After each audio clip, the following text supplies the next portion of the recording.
J'aimerais parler d'une chose. Est-ce que vous réalisez que la chose qui a emmené les combats dans la vie de Joseph, ce n'était pas l'argent. Ce n'est pas une parcelle. Ce n'est pas une richesse. La chose qui a amené le combat dans la vie de Joseph, c'est un songe. Avoir un songe, selon nous les hommes, ça ne veut pas dire que tu possèdes. Je n'ai pas possédé, j'ai seulement vu.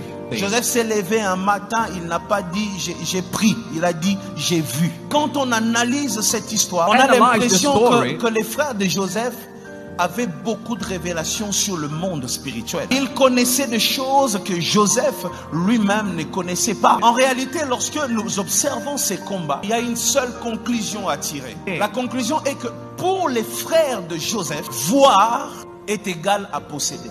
Il suffisait que Joseph voie pour que la colère du monde entier puisse s'abattre sur lui. Maintenant, regardez Joseph lui-même. Joseph a vu la nuit.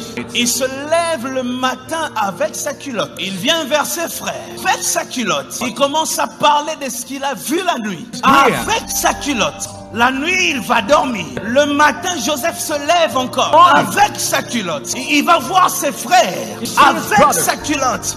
Donc, c'est-à-dire, la personne qui a vu n'a pas changé d'attitude.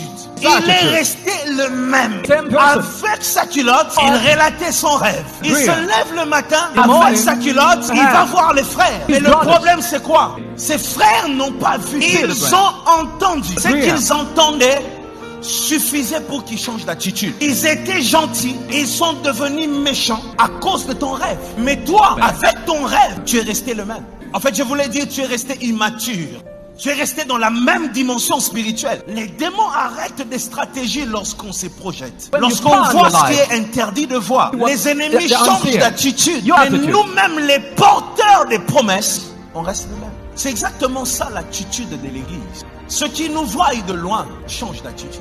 S'ils étaient sorciers, ils se renforcent dans la sorcellerie. S'ils étaient méchants, ils deviennent plus méchants. S'ils nous combattaient, ils multiplient les attaques. Mais nous-mêmes, nous restons les mêmes. On n'est jamais prudent.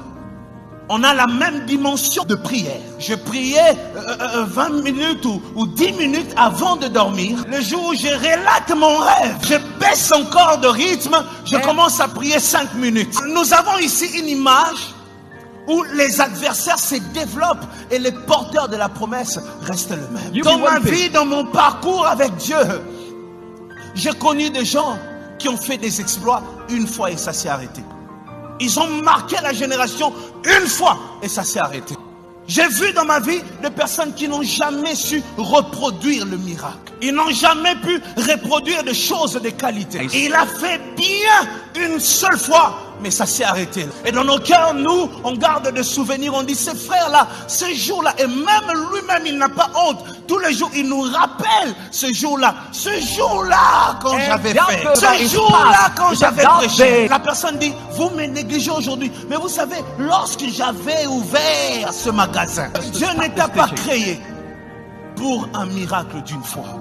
Dieu ne t'a pas créé pour un seul exploit. Tu n'as pas été créé pour élever un seul défi. Tu n'as pas été créé pour bâtir une seule maison. Non, non, tu n'as pas été créé pour avoir un seul enfant et puis ça se referme. Tu n'as pris un deuxième.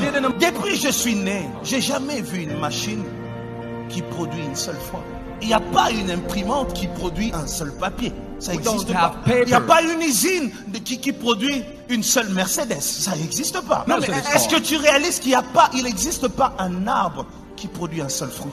Est-ce que tu veux continuer à faire des exploits? Tu veux continuer à être grand? Chaque fois que tu relèves un défi, change ta manière de prier. Chaque fois que tu relèves un défi, change ta manière de vivre avec Dieu. Quand tu relèves un défi, change ta marche avec Dieu.